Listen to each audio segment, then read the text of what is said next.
NgoLwesithathu kudutshulwe kwabulawa ikhansela le-IFP eMkhanyakude u-Innocent Khilamkhwanazi.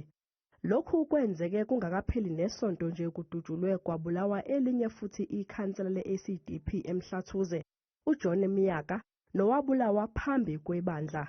Ayi-17 amakhansela aseqothwe ngenhlamvu KwaZulu-Natal enyangeni eziyishumi. Usihlalo weSALGA uthi lokhu kuyakhathaza. Kusizwe okukhulu ubuhlungu futhi kusikhathaza ukuba amakhansela aqoshwa ngaba KwaZulu-Natal sekuyinto enzima kabi ukuba ikhansela. Enyangeni eziyishumi nje amakhansela asebulewe ayi-17. Ubonayo ukuthi ngenyanga kusho ukuba nekhansela noma amakhansela amabili. Ungqongqoshe wamaphoyisa uBhekicele wake weza kulesi sifundazwe wajuba ithimba elizobhekana nokubulawa kosombusazwe. ISALGA ithi imizamo yokulwa nalesi sihlava ishaya ngolonwabu.